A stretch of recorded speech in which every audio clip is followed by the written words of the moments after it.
warahmatullahi wabarakatuh. Selamat sore pemirsa TVRI Jambi dimanapun Anda berada. Tentunya senang sekali pada sore hari ini kita dapat kembali berjumpa dalam program Dialog Ruang Publik. Bagaimana kabar Anda pemirsa? Semoga tetap sehat dan juga semangat dalam menjalankan apapun aktivitas Anda hari ini. Pemirsa, haji merupakan rukun Islam kelima yang tentunya ini sangat didambakan umat Islam yang ada di Indonesia termasuk di Provinsi Jambi. Meski telah masuk ke dalam daftar tunggu haji, namun para calon jemaah juga harus mengetahui ada beberapa persyaratan lainnya yang harus dipenuhi agar tidak gagal berangkat menunaikan ibadah haji di Tanah Suci Mekah. Salah satunya adalah istitoah kesehatan. Lalu seperti apa syarat istitoah kesehatan tersebut? Selengkapnya kita akan bahas di Dialog Ruang Publik pada sore hari ini, dan kami juga sudah mengundang sebanyak 2 orang narasumber yang bergabung di studio kami. Yang pertama akan kami perkenalkan terlebih dahulu kepada Anda. Kami telah mengundang Kabid Penyelenggaraan Haji dan Umroh Kanwil Kemenak Provinsi Jambi. Telah hadir Bapak Haji Wahyudi Abdul Wahab SAG MPhil I. Assalamualaikum Pak Wahyudi. Waalaikumsalam warahmatullahi wabarakatuh. Sehat Pak Wahyudi? Alhamdulillah. Alhamdulillah. Ini sepertinya tampaknya kalau dari kostumnya dari kantor langsung ke sini sepertinya Pak ya. Iya, iya. Baik, terima kasih Bapak atas kehadirannya sore hari ini, dan kami juga sudah mengundang Kasih Surveillance dan Imunisasi Dinas Kesehatan Provinsi Jambi, Ibu Dr. Hajah Dini Sylvia MM. Assalamualaikum dokter. Waalaikumsalam warahmatullahi wabarakatuh. Pasti seorang dokter selalu sehat ya. Amin, insya Allah. Tetap menjaga kesehatan. Terima kasih dokter atas kehadirannya sore hari ini. Dan pemirsa, nanti kita juga akan berbincang banyak bersama 2 orang narasumber yang sudah hadir di studio TVRI Jambi. Kita akan membahas tema kita hari ini, yakni istitoah kesehatan haji. Dan untuk Anda yang ingin bergabung bersama kami, ingin bertanya kepada narasumber kami dan juga sharing seputar pelaksanaan ibadah haji, terutama istitoah haji ini, Anda juga dapat menghubungi di 0741 66385 atau di 0811 7433 133. Baik, saya ke Pak Wahyudi terlebih dahulu. Baru saja memang kita sudah melewati musim haji Pak ya di tahun 2023 ini. Pastinya banyak evaluasi-evaluasi yang dapat dilakukan sehingga nantinya ibadah haji di tahun 2024 ini dapat berjalan lebih lancar lagi. Lalu sesuai tema kita hari ini, yakni istitoah kesehatan haji. Nah, supaya masyarakat juga mendapatkan edukasi yang baik, mungkin Pak Wahyudi juga bisa menjelaskan terlebih dahulu. Sebenarnya istitoah, istilah ini sebenarnya apa nih Pak? Iya, baik, terima kasih. Assalamualaikum warahmatullahi wabarakatuh. Waalaikumsalam warahmatullahi wabarakatuh. Ya, istilah istitoah dalam haji ini kan diambil dari bahasa Al-Quran. Sebagai satu kewajiban haji, misalnya walillahi 'alan nas hajjul baiti man istata'a ilaihi sabila.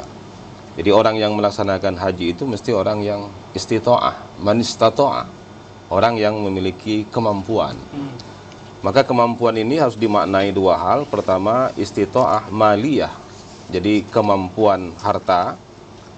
Kemudian yang kedua, istitoah badaniyah, dia punya fisik yang baik. Yang pertama, istitoah maliyah, harta. Nah, ini ada berita besar misalnya, baru 1 jam yang lalu ada kesepakatan antara Komisi 8 DPR RI dengan Kementerian Agama Republik Indonesia. Ini mungkin ramai ditunggu oleh masyarakat tentang BPI atau biaya penyelenggaraan ibadah haji, yang di dalamnya ada BP, ya, biaya perjalanan haji itu sendiri. Dan disepakati sejam yang lalu itu bahwa jamaah itu biayanya adalah 93,4 juta. Nah, itu kemampuan kita melaksanakan itu diantaranya adalah istitoah maliyah. Dari 93,4 juta itu 40% itu diambil dari nilai manfaat yang disubsidi oleh BPKH, kemudian 60% dibayar oleh jamaah, sehingga rata-rata biaya pelunasan jamaah tahun ini totalnya sekitar 56 juta sekian, dipotong dengan biaya pendaftaran haji 25 juta, jadi rata-rata setiap jamaah haji tahun ini akan melunasi 31 juta sekian. Ini kan istitoah maliyah yang setiap jamaah harus memiliki kemampuan untuk melakukan ini. Kemudian yang kedua adalah istitoah badaniyah, dia sehat. Tahun 2023 yang lalu jamaah haji Provinsi Jambi itu kan 3.113 orang. Meninggal dunia sebanyak 14 orang. Kemudian jumlah lansianya kurang lebih sekitar 40%. Lansia dalam pengertian yang memang membutuhkan perlakuan khusus. Nah, oleh karena itulah pihak Kementerian Agama mencoba melakukan evaluasi kembali bahwa penting ternyata setiap jamaah itu memiliki kemampuan melaksanakan haji dilihat dari istitoah badaniyah sehat. Jadi begini, jangan sampai nanti ada jamaah haji kita yang dengan dirinya saja dia tidak kenal. Jadi sehari itu bisa 3 kali namanya berubah. Pagi Ahmad, siang Latif, sore Fauzi misalnya kan. Artinya dengan dirinya dia tidak kenal. Satu, jangan sampai juga jamaah haji ini sering kita temukan, tapi ini mohon maaf, sering kita temukan jamaah haji ketika dibawa pakai pesawat dari Jambi ke embarkasi Batam, di tengah perjalanan dia minta pintu pesawat dibuka ya, karena kegerahan mungkin Pak. Bukan kegerahan, dia bilang bisa buka, mau ngasih makan ayam katanya kan. Nah itu. Jadi ada memang persoalan istitoah badaniyah, istitoah kesehatan yang memang betul-betul harus bisa dijaga oleh jamaah, sehingga ketika mereka melaksanakan ibadah haji, mereka bisa mengikuti semua rangkaian ibadah haji dengan baik. Bagaimana mungkin mereka bisa melaksanakan rukun haji kalau mereka tidak mengenali, tidak mengenali. Sesungguhnya kalau mereka termasuk yang tidak mengenali dirinya, itu dari sisi kewajiban hajinya mestinya kan gugur. Nah ini juga yang mesti dipahami oleh masyarakat. Tetapi apa standar dari istitoah kesehatan itu tentu Dinas Kesehatan yang lebih tahu. Apalagi dengan terbitnya peraturan Menteri Kesehatan, tentu ada standar-standar kesehatan yang memungkinkan jamaah untuk bisa mengikuti seluruh proses perjalanan ibadah haji itu dengan baik. Jadi memang ibadah haji itu dilakukan bagi yang mampu, ternyata tidak hanya mampu secara materi Pak ya, tapi juga mampu secara fisik, secara badan, secara kesehatan, supaya nanti ibadah hajinya juga dapat berjalan dengan lancar. Tadi Bapak juga menyebutkan nih Pak ya, bahwa ada 14 orang yang meninggal dunia di Tanah Suci Mekah pada musim haji di tahun 2023 ini. Lalu yang meninggal ini faktor penyebabnya apa saja nih Pak? Ya, jadi macam-macam ya. Jadi dari 14 itu ada beberapa peristiwa, misalnya ada menjelang wukuf, ada pada saat di Arafah, ada pada saat di Mina, ada mereka itu yang dibawa ke rumah sakit, dan terakhir kemarin malah kita menyambut mereka itu sendirian, karena jamaah semuanya sudah pulang semua. Masih ada sekitar 70-an jamaah haji se-Indonesia yang belum pulang karena sakit, dirawat. Ketika layak terbang, maka dia dipulangkan, diantar oleh panitia atau dari KJRI. Artinya apa? Umumnya misalnya bisa jadi karena faktor kelelahan, bisa jadi karena memang ada sakit bawaan, kemudian bisa jadi karena usia. Tentu dari Dinas Kesehatan lebih bisa membaca peta istitoah kesehatan jamaah di 2023 kemarin, maka di 2024 ini mesti dirancang mekanisme bagaimana istitoah kesehatan itu bisa menjamin jamaah itu melaksanakan ibadah dengan baik. Meminimalisasi juga kendala-kendala kesehatan yang dihadapi selama mereka melaksanakan ibadah haji nanti Pak ya. Baik, saya ke Dokter Dini ini. Dokter Dini, sebenarnya untuk istitoah kesehatan haji ini penegasannya, kebijakan ataupun regulasi yang sudah diatur oleh Menkes itu seperti apa sih sebenarnya? Baik, terima kasih sebelumnya. Kami dari Dinas Kesehatan sebelumnya perlu menyampaikan ini ya, rasa sukacita lah gitu ya, antara kesepakatan dengan dari Kemenkes dan Kemenak dengan adanya peraturan baru yang disebut dengan peraturan tentang ini ya, istitoah kesehatan gitu ya. Jadi alhamdulillah ini sudah keluar ke peraturan Menteri Kesehatannya, itu nomor 2118 tahun 2023. Jadi peraturan ini atau peraturan Menteri Kesehatan ini juga didasari, mungkin saya sedikit sampaikan, didasari oleh evaluasi 5 tahun terakhir ya pelaksanaan haji kita di Tanah Suci. Itu memang ini ya, yang pertama angka kesakitannya cukup tinggi, baik di KKHI maupun di RSAS gitu, baik di Kantor Kesehatan Haji Indonesia dan juga di Rumah Sakit Arab Saudi cukup tinggi, lebih kurang 4 ribuan jemaah kita sudah pernah dirawat di sana gitu. Kemudian angka kematian juga cukup tinggi kita, 2 per mil atau dua orang dalam 1.000 jemaah gitu. Atas dasar itu tentunya ini dilatar belakangi juga terakhir tahun 2023 karena memang musim haji untuk fokus lansia, jadi kita memang banyak lansia ya Pak, sehingga tentunya lansia itu sendiri dalam ilmu kesehatan itu sudah berisiko. Lansia itu kan di atas 60 tahun. Belum dia kalau tidak ada penyakit ya, itu dengan umur segitu aja sudah berisiko. Sudah ada risiko, ya? Apalagi biasanya dia pasti ada penyakit yang lain, penyakit bawaan gitu. Nah kemudian kita juga perlu waktu di sini. Jadi pemeriksaan kesehatan dan kemudian juga pembinaan kesehatan kita perlu waktu antara 3 bulan sampai 6 bulan gitu ya. Jadi minimal 3 bulan. Jadi evaluasi kita kemarin itu kita memang belum nggak cukup waktu gitu ya di tempat pemeriksaan pertama dan kedua kan di puskesmas dan dinas kesehatan serta rumah sakit di kabupaten kota gitu ya. Dan kita memang nggak cukup waktu ya kemarin itu gitu ya, karena adanya regulasi baru ya gitu Pak. Nah jadi dengan tahun ini disempurnakan secepatnya undang-undang ini, dasar hukum ini kita terapkan di dinas kesehatan sampai ke puskesmas dengan timnya. Dan kemudian mungkin yang akan diperiksa itu nanti adalah semuanya komprehensif gitu ya, mulai dari pemeriksaan fisik gitu ya, terus pemeriksaan fisik ya, tensi semuanya gitu ya, sampai ke ronsen, ke EKG jantungnya, kemudian pemeriksaan kognitif itu maksudnya pemeriksaan ini daya pikirnya, daya pikir kognitif itu, gitu. Jadi ada tes-tes tertentu gitu ya. Karena jemaah haji tidak hanya untuk perlu kesehatan badannya, tapi juga untuk dia banyak harus menghafal doa-doa, ayat-ayat gitu ya. Itu penting juga menghafal angka-angka, jangan sampai dia demensia nanti lupa gitu ya. Harus mengenali diri seperti kata Pak Wahyudi tadi ya. Nah, kemudian yang ketiga pemeriksaan mental. Nah itu tadi juga termasuk pengenalan diri, kesehatan mental gitu ya. Jadi kalau tidak kita periksa secara screening ini tidaklah kita lakukan secara komprehensif dan waktu yang cukup, itu kita tidak mendapatkan data yang pas untuk jemaah haji ini. Kemudian yang terakhir adalah tes kemandirian. Kemandirian. Jadi keempat-empatnya itu nanti diperiksa di puskesmas setempat. Nah gitu. Jadi harus puskesmas kita harus buat tim yang terdiri dari medis, dokter dan para medisnya, kemudian labor dan administrasinya gitu. Dan kemudian dalam pemeriksaan itu ini sekedar prosedurnya gitu ya.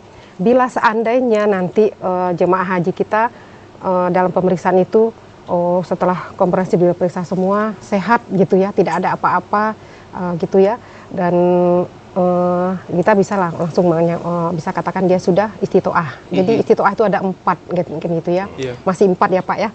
Standarnya pertama istitoah tanpa penyakit gitu ya, benar-benar ini. Kemudian yang kedua istitoah dengan pendampingan. Dengan gitu. pendampingan ya. Kemudian yang ketiga tidak istitoah sementara gitu. Ya, sementara. Sementara berarti masih bisa berubah masih ya bisa dalam berubah. jangka waktu menjelang keberangkatan nanti ya. Gitu. Yang keempat adalah tidak istitoah. Nah, untuk yang 1 dengan 2 itu insya Allah bisa berangkat ya Pak Haji ya.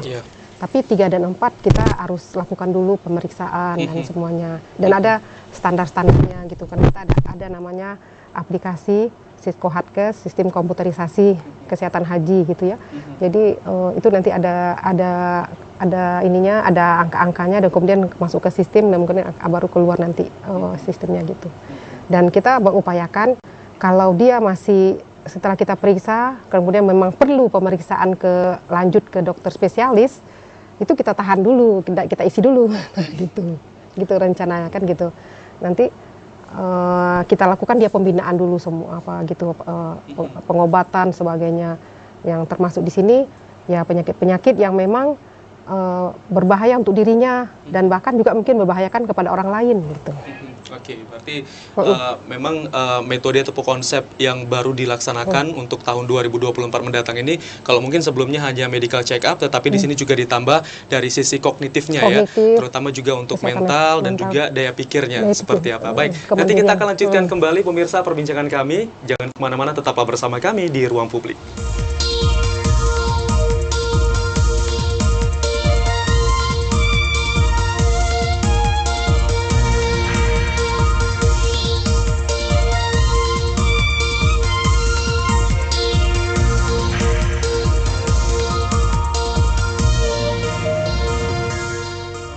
Ya, terima kasih Anda masih bersama kami di Ruang Publik dan tentunya kita masih membahas tema kita hari ini yakni Istitoah Kesehatan Haji. Nah, untuk Anda yang bergabung bersama kami pemirsa, Anda bisa menghubungi di 0741 66385 atau di 0811 7433 133. Baik, kita kembali lagi ke Pak Haji Wahyudi nih. Seperti tadi yang sudah disampaikan bahwa untuk meminimalisasi mungkin hal-hal yang mungkin tidak kita harapkan terjadi di Tanah Suci Mekah seperti kematian dan juga adanya juga calon jemaah yang sakit yang dirawat di sana. Tentunya di sini juga dilakukan pengetatan terlebih dahulu di tanah air ya, termasuk juga bagaimana nantinya untuk mengecek kesehatannya terlebih dahulu sehingga benar-benar dipastikan bahwa calon jemaah ini layak untuk diterbangkan dan juga melakukan ibadah di Tanah Suci Mekah. Lalu terkait dengan pengetatan ini sebenarnya untuk alur dari istitoah kesehatan ini apakah sudah dilaksanakan dalam waktu dekat ini atau ada waktu-waktu tertentu atau periode-periode tertentu yang nanti akan dilaksanakan, Pak? Ya, baik. Jadi ada Kepdirjen nomor 358 tahun 2023 itu tentang proses jamaah berhak lunas namanya ya. Jadi diawali pertama bahwa jamaah itu mesti yang disebut dengan masuk kuota, masuk kuota ya. Jadi sudah muncul daftar nama jamaah asal Provinsi Jambi.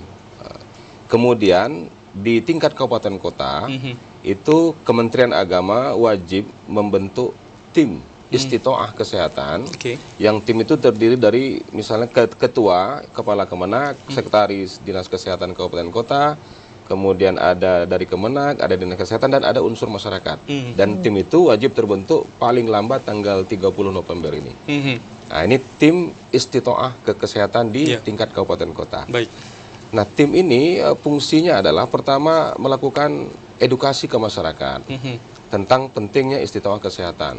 Kemudian tim ini melakukan pendekatan-pendekatan persuasif kepada masyarakat. Dan nanti tim ini akan berguna ketika ada jamaah yang ternyata hasil medisnya tidak istitoah. Kemudian ketika daftar nama jamaah sudah dikeluarkan, dan itu sudah kita sampaikan sekarang ke kabupaten kota, mereka nanti akan melakukan cek kesehatan seperti yang disampaikan oleh Dr. Dini tadi. Cek kesehatan tahap awal, ternyata ditemukan ada jamaah yang perlu penanganan, berobat, ke dokter, dan lain sebagainya. Kemudian tahap kedua, dicek kembali kesehatannya, termasuk di dalamnya itu ada general check up.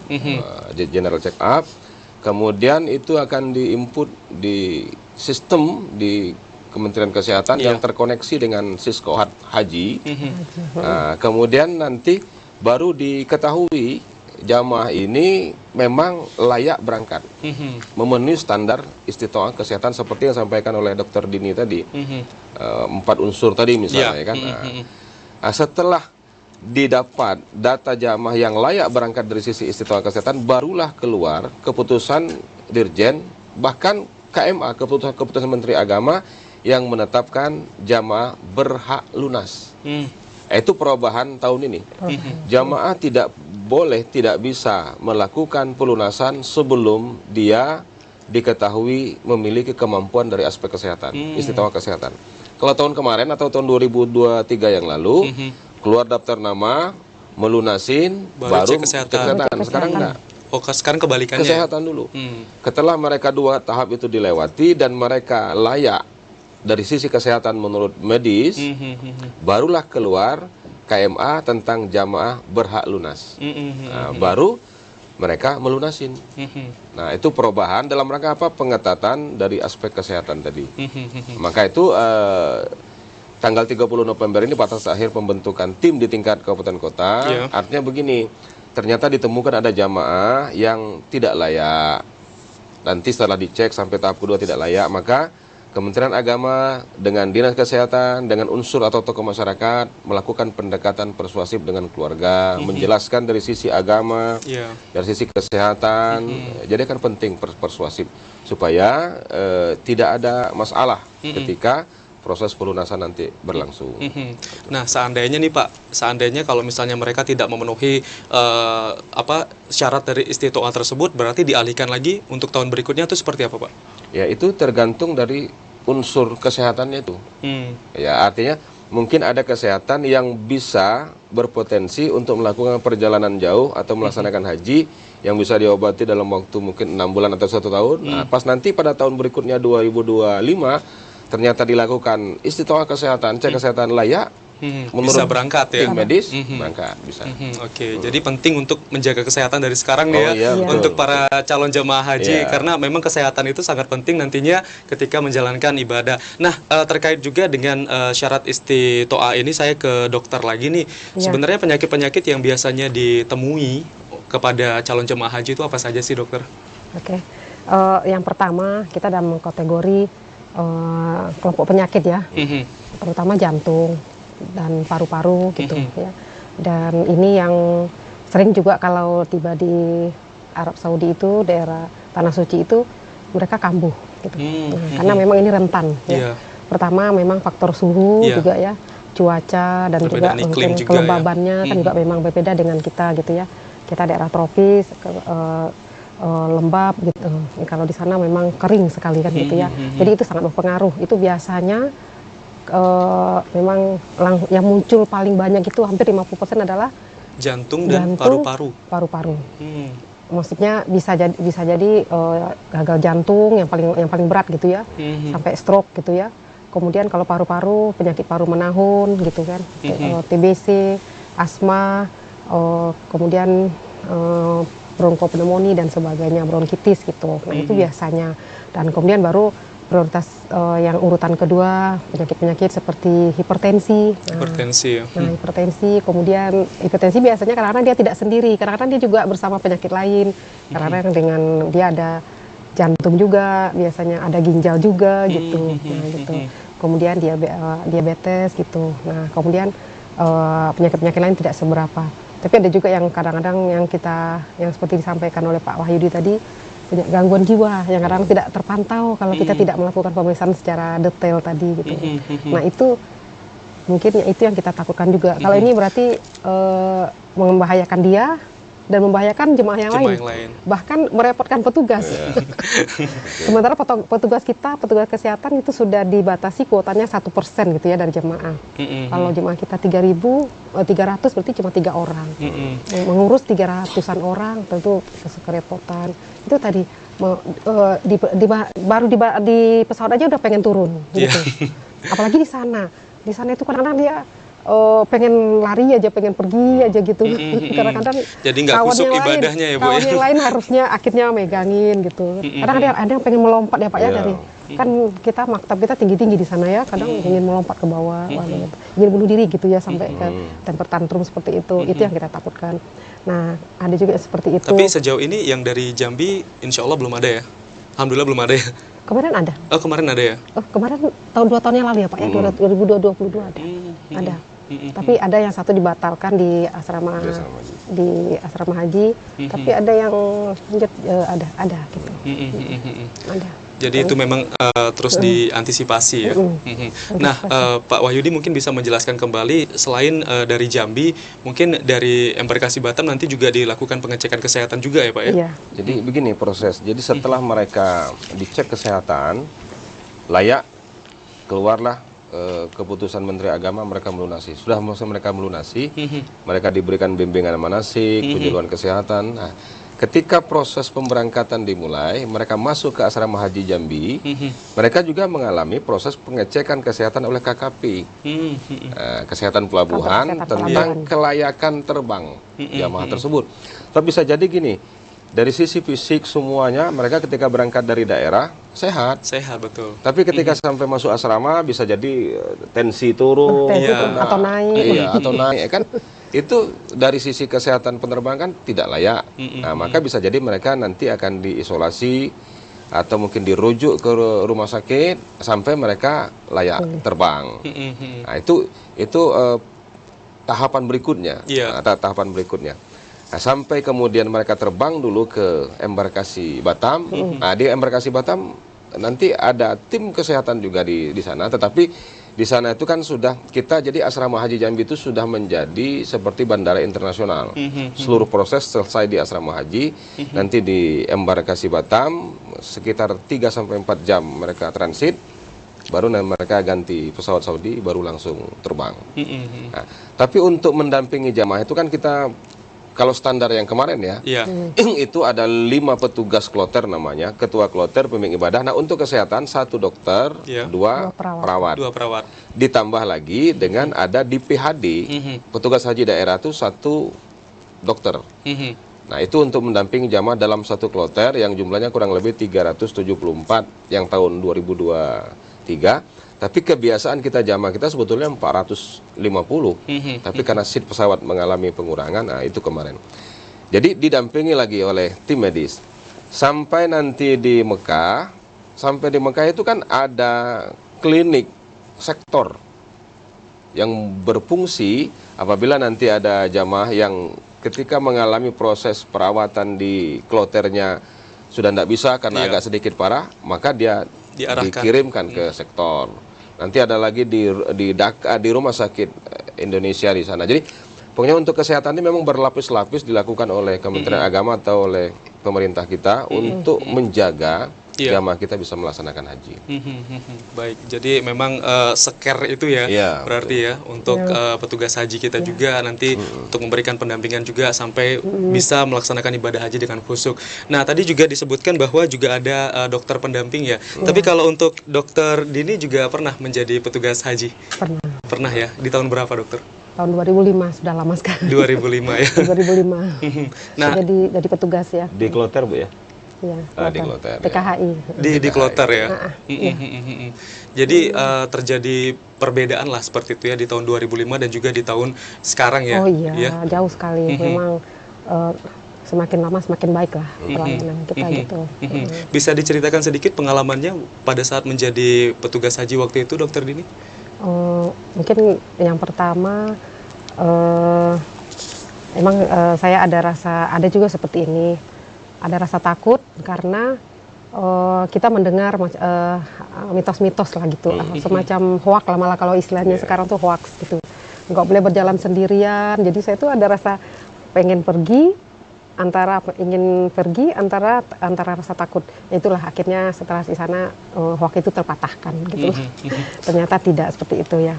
Dan kemudian kalau saya rasakan juga jemaah haji itu, saya awalnya belum menemukan formula seperti apa ya yang mau saya ini kan supaya jemaah haji saya ini bisa sehat, bisa beribadah, mereka tenang, dan kemudian saya juga bisa ibadah gitu. Nah, kita kan jadi kita juga di samping menolong kan juga kepengen ibadah gitu ya. Mumpung lagi di tanah suci ya. Gitu. Jadi memang saya dengan perawat saya berdua memikirkan kita gimana ya bagusnya kita gantian jaga atau bagaimana kan gitu ya. Nah, gitu ya. Yang penting jemaah jangan terabaikan gitu. Akhirnya kami buat sepakatan seperti ini. Kita pokoknya setiap pagi kita kunjungi jemaah. Sakit tidak sakit tetap harus dipantau ya. Dipantau. Jadi dengan kita say hello sebentar mereka udah seneng gitu kan. Apa kabar Pak? Apa gini lah mandi, lah makan. Paling cuma sekedar itu, mungkin mudah-mudahan alhamdulillah sih awal-awal memang banyak yang sakit karena wajar baru-baru datang ya terkejutnya. Karena faktor terkejut juga ada. Mereka beradaptasi ya. Tapi seminggu sudah itu kami aman gitu kan. Jadi kami masuk ke kamar-kamar, kami kunjungi gitu loh kan. Ajak bergurau sedikit, itu kami bisa beribadah. Bisa gitu. beribadah. Gitu. Sudah dipastikan aman ya, baru bisa juga mengikuti rangkaian ibadah haji juga ya Bu ya. Kemudian juga kita tinggalkan nomor telepon kalau apa nanti kalau apa kasih tahu kalau seandainya ini gitu kan. Gitu.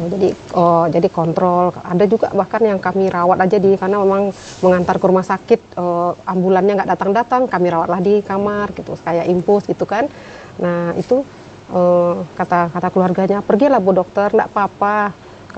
Saya yang jaga, Ibu tunjukin aja cara menggantinya gitu. Nah, itu. Jadi saya mau meninggalkan rasa khawatir gitu kan, tapi istrinya malah nggak apa-apa, kami pergilah ibu dokter, nanti kami telepon kalau ada apa-apa gitu.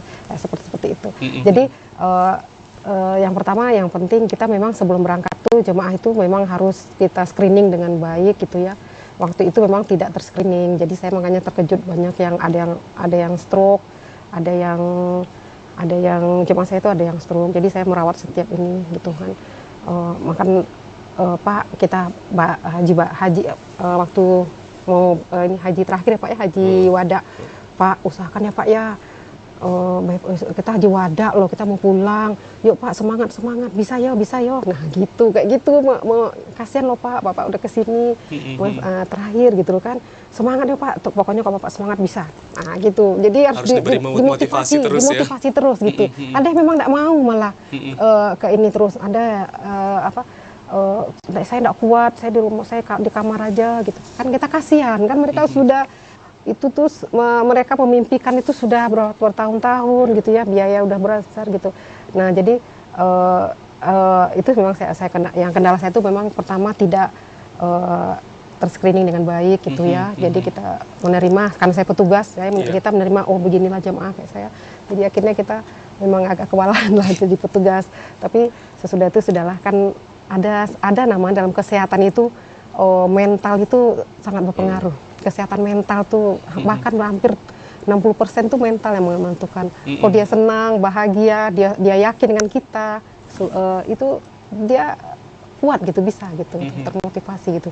Tapi kalau dia kurang senang dengan dokternya, aduh dokternya tidak perhatian, aduh sudahlah tuh jemaah tuh malah makin down ya. Makin down gitu. Jadi memang harus membangun kedekatan juga ya. Bangun kedekatan gitulah. Bersama para jemaah tersebut. Nah kalau Pak Wahyu sendiri, untuk laporan-laporan yang sudah disampaikan ke Kemenak itu apa saja Pak, selainnya tadi Pak sudah sampaikan Pak? Ya, jadi pertama memang salah satu problem kita itu masalah istitoah tadi ya, masalah kesehatan jamaah yang ketika mereka berada di asrama, belum sampai Mekah ini, baru berada di asrama ya, muncul perubahan perilaku. Perubahan perilaku, ada yang seperti dokter Dini tadi, takut, kemudian pengen pulang, sehingga kita harus memanggil keluarganya lagi. Ini udah lama nunggu, sudah pelunasan, sudah mau berangkat, kok malah mau pengen pulang, malah mau mundur ya. Artinya dipanggil lagi keluarganya, diajak ngobrol, diberi motivasi kepada orang tuanya tadi, baru berangkat. Itu pun selama di asrama haji mesti didampingi yang seperti ini. Nah, itu satu. Oke, baik. Nanti kita lanjutkan kembali ya. Tadi ada perubahan perilaku dari jemaah yang nanti kita akan lanjutkan kembali, pemirsa, perbincangan kami. Tetaplah bersama kami di Ruang Publik.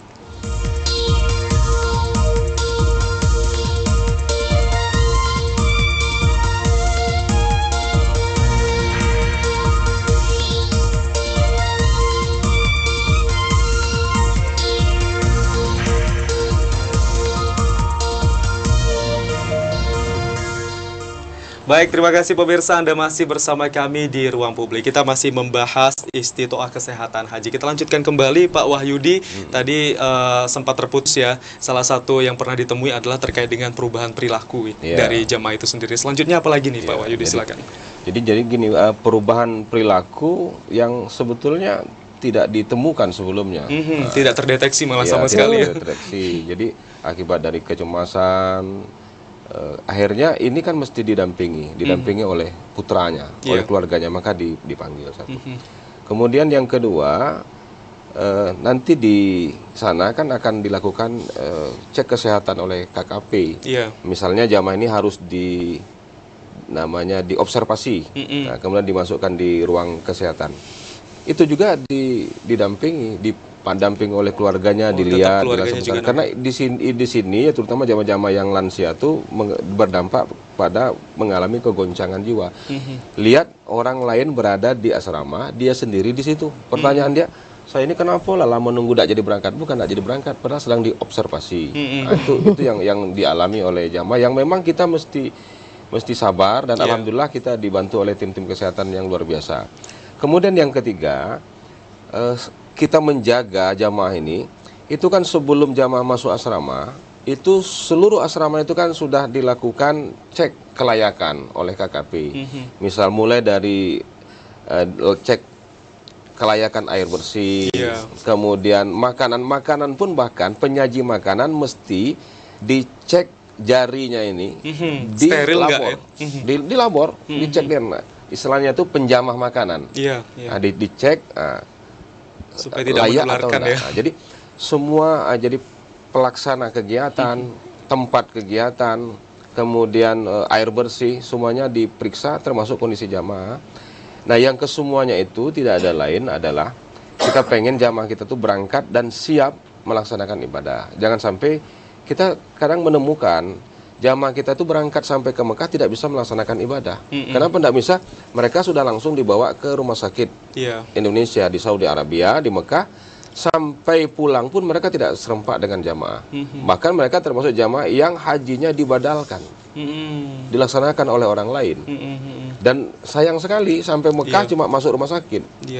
Nah, jadi itu yang dijaga betul oleh, dievaluasi kita kemarin lewat proses muzakarah haji. Tujuannya tidak ada lain, jamaah, indikator keberhasilan haji itu pertama jamaah siap berangkat, bisa berangkat, jamaah bisa kembali ke tanah air, dan yang ketiga jamaah bisa melaksanakan ibadah dengan baik. Itulah indikator keberhasilan haji. Karena sayang ya, udah ngelunasi biaya haji, udah berapa duit yang dikumpulkan untuk biaya haji, tapi sampai di sana cuma dirawat ya Pak cuma ya. dirawat, ya betul. Itu sayang sekali.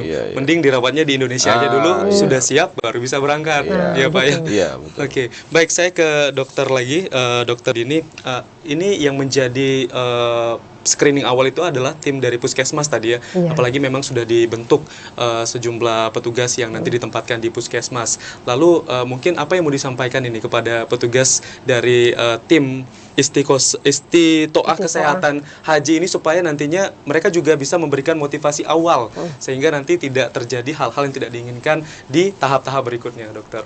Oke. Yang pertama kita kuatkan timnya, kuatkan tim di Puskesmas. Kalau biasanya kan timnya di Dinas Kesehatan ya, yang membentuk gitu ya. Kemudian per Puskesmas yang terdiri dari dokter, perawat, dan kemudian tenaga administrasinya gitu.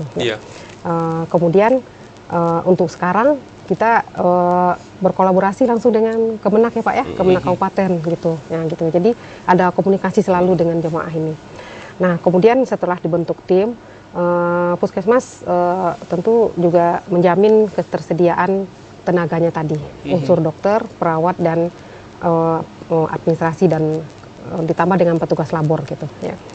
Dan kemudian yang ketiga tentu sarana dan prasarananya juga kita siapkan. Ada untuk pemeriksaan kesehatan fisik ya secara umum, semuanya diperiksa. Berat badan, tinggi badan, tekanan darah gitu ya, kemudian sampai ke pemeriksaan lab HB, semuanya kemudian ini ya, kadar gula darah, kadar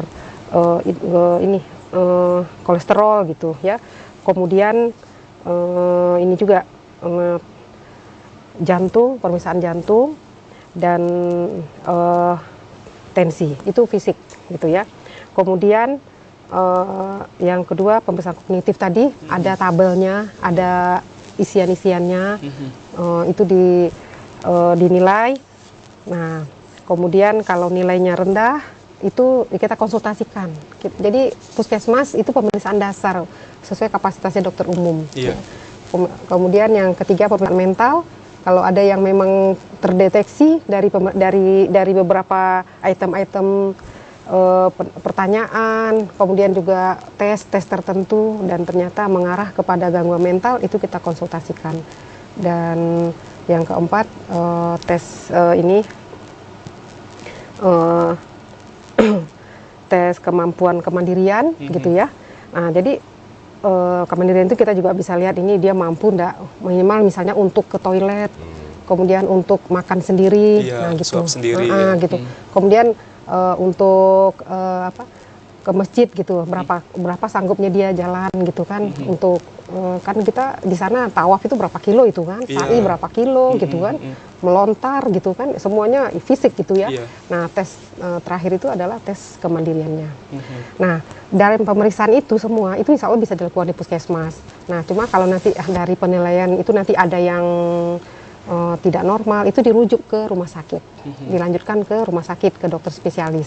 Kalau misalnya kognitif dan mental itu ke dokter spesialis jiwa. Kita kalau di Jambi ini yang sudah ada tuh rumah dokter jiwanya di Bungo, di Bungo ada selain di Jambi, kalau nggak salah tuh ada di Kerinci juga. Di Kerinci juga ya, berarti gitu. Kota Jambi, Bungo, Kerinci. Gitu. Kalau nggak ada berarti harus dirujuk ke Jambi, gitu, yang kabupaten yang tidak ada. Kemudian yang pemeriksaan fisik generasi up tadi yang memang kita menemukan tanda-tanda misalnya ada jantung, mungkin jantungnya membesar gitu, kardiomegali gitu kan, atau paru-parunya mungkin kita menemukan nih ini sepertinya nih ada TBC lah misalnya. Iya, ada indikasi ada indikasi gitu kan. TBC kan berbahaya karena bukan hanya untuk dirinya, dia menular nanti ke jemaah yang lain kan. Nah tentu kita lanjutkan ke pemeriksaan di rumah sakit seperti itu. Jadi nanti dokter rumah sakit merawatnya sampai sembuh gitu kan, sampai ini. Kalau nanti sudah saatnya mungkin ada yang rawat jalan, mungkin perlu dirawat inap, mungkin seperti apa, nanti baru dikembalikan ke puskesmas seperti itu. Oke. Baik, saya ke Pak Wahyudi lagi nih, untuk kesiapan haji tahun 2024 nanti seperti apa, dan juga mungkin bisa dilihat juga ada aturan-aturan terbaru selain tadi ada kenaikan biaya haji ya Pak ya. Nah, apalagi nih Pak yang harus diketahui oleh masyarakat sehingga nantinya masyarakat juga dapat bersiap-siap terutama untuk calon jemaah Pak di tahun 2024 nanti Pak. Ya, baik. Pertama bahwa kita sudah lakukan verifikasi administrasi, verifikasi dokumen jamaah untuk yang 2024, dan bahkan sudah diumumkan daftar nama-nama jamaah serta kuota haji Jambi. Iya. Kita sampaikan. Kalau Jambi berapa Pak kuotanya kabupaten kota? Kalau Jambi 2909 tahun ini, 2909 termasuk di dalamnya adalah KBUH dan termasuk di dalamnya ada PHD. Ya total 2909 di luar kuota tambahan. Ya kuota tambahan yang 20.000 itu kita sama-sama tunggu. Tetapi memang kami dapat informasi itu 298 kuota tambahan, 298. Jadi berapa persen itu dari kuota itu yang beresiko Pak? Itu jadi gini, dari total jamaah untuk sementara ini ya 3.207. Dari 3.207 itu ada 145 orang namanya kuota lansia, 5%. 5% kuota lansia yang berusia setelah kita deteksi 145 itu Bu, usia tertua itu adalah 98 tahun dan usia termuda 84 tahun. Termuda aja 84 itu muda ya. Muda untuk lansia. Kategori lansia. Kuota lansia yang 145. Itu yang masuk kategori kuota lansia 145. Belum lagi yang tidak masuk kuota lansia. Nah, kuota lansia yang memang ada potensi-potensi itu yang dijelaskan oleh Dr. Dini tadi. Yang beresiko yang tadi beresiko tinggi. Bahkan ada beberapa yang memang sudah meninggal dunia. Nah, itu jadi persiapan, maka kita sudah lakukan verifikasi itu. Kemudian yang kedua itu kan di Istitoah Kesehatan bersama tim dari Dinas Kesehatan.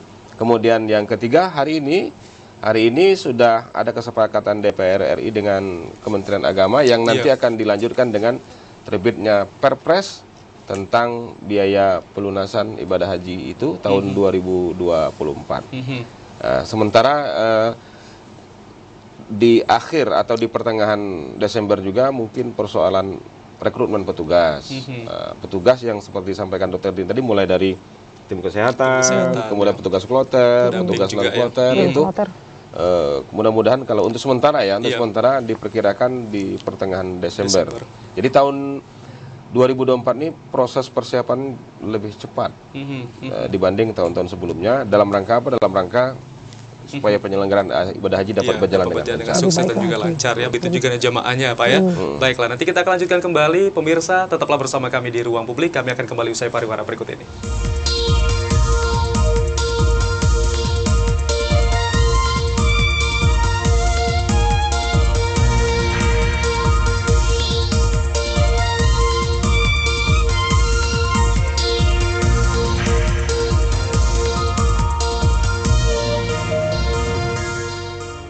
Terima kasih pemirsa, Anda masih bersama kami di Ruang Publik dan kita sudah berada di sesi terakhir dalam diskusi kita pada sore hari ini, dan langsung saja kita akan mendengarkan closing statement dari kedua narasumber kita. Pertama, saya persilakan terlebih dahulu kepada Dr. Dini, apa yang mau disampaikan untuk calon jemaah haji nantinya. Silakan dokter, persiapan apa yang bisa dilakukan? Yang pertama, jemaah haji pada saat memang dia pada saat ini dia bisa berangkat, ada kemungkinan berangkat gitu ya, sudah ada ini, segeralah ke puskesmas, harus proaktif gitu ya, ke puskesmas, diperiksakan, kemudian memang harus aware dengan dirinya, dan memang ikuti apa yang menjadi arahan atau dari petugas kita, baik itu dokter maupun perawat, dan kemudian mengikuti ya semua aturan-aturan pengobatannya, dan kemudian insya Allah tidak ada yang tidak bisa disembuhkan gitu ya. Jadi mindset kita tuh harus kita rubah, bahwa kita berangkat itu, haji itu istitoah dalam keadaan sehat, berarti kita bisa melaksanakan ibadah dalam keadaan sehat gitu ya. Jadi ada mungkin saya sedikit ini, ada jemaah kita itu menganggap dia biarlah asal berangkat, biarlah mau meninggal di sana gitu. Karena pergi haji itu adalah cita-citanya gitu ya. Tapi kadang-kadang lupa dengan dirinya. Yang penting saya bisa berangkat, mau meninggal di sana enggak apa-apa gitu. Tapi paradigma itu kita rubah sekarang. Buktinya kemarin kita lansia kita banyak juga, tapi alhamdulillah ada yang bisa pulang sehat gitu ya. Sehat maksudnya bisa melaksanakan ibadah dengan baik. Jadi pertama segera periksakan diri ke puskesmas setempat, aktif ya, secara aktif ikuti semua aturan dari petugas kesehatan baik di puskesmas maupun rumah sakit nanti. Kemudian semangat bahwa insya Allah apapun bisa disembuhkan, insya Allah bisa sembuh gitu. Jadi ada kalau yang memang kurang sehat tentu perlu waktu, obat dulu. Kalau ada yang memang masih muda, tidak ada penyakit, ya bisa jadi ya langsung istitoah gitu ya. Tapi buat yang ini tentu perlu waktu. Tapi itu tadi, insya Allah bisa sehat dan bisa melaksanakan ibadah dengan baik. Iya, selalu berpikiran positif ya. Karena positif. biasanya kalau pikiran kita udah jernih, itu insya Allah kesehatan kita juga semakin kuat ya. Baik, terima kasih Dokter Dini. Selanjutnya Pak Haji Wahyudi, silakan. Ya, kami mengimbau bagi jamaah yang masuk dalam kota 2024, siapkan kesehatan jamaah, siapkan pelunasan, dan siapkan pemahaman tentang haji, sehingga mereka nanti bisa berangkat dan bisa kembali membawa haji yang mabrur. Amin. Baik, terima kasih banyak. Ini kehadiran dari Kabid Penyelenggaraan Haji dan Umroh Kanwil Kemenak Provinsi Jambi, Bapak Haji Wahyudi Abdul Wahab, SAG MPLI. Terima kasih Pak atas kehadirannya, sudah memberikan edukasi kepada masyarakat Jambi, dan juga kasih surveillance dan imunisasi Dinas Kesehatan Provinsi Jambi, Ibu Dr. Haja Dini Sylvia MM. Terima kasih atas kehadirannya. Sehat selalu untuk Pak Haji dan juga Ibu Dokter ya. Baik, dan pemirsa, itu tadi perbincangan kami bersama dua narasumber yang kita ketahui bahwa kesehatan itu adalah aset yang tak ternilai harganya. Ketika kita sakit, banyak hal yang tidak bisa dapat kita lakukan, termasuk ibadah haji. Dan juga kepada calon jamaah haji yang nantinya akan melaksanakan ibadah haji di Tanah Suci pada tahun 2024 mendatang, sangat penting sekali untuk tetap memperhatikan kesehatan, sehingga nantinya bisa menjalankan ibadah haji sesuai dengan syariat Islam, dengan keadaan tubuh yang sehat dan juga segar. Terima kasih pemirsa, Anda telah menyaksikan kami di Ruang Publik. Wassalamualaikum warahmatullahi wabarakatuh. Sampai jumpa.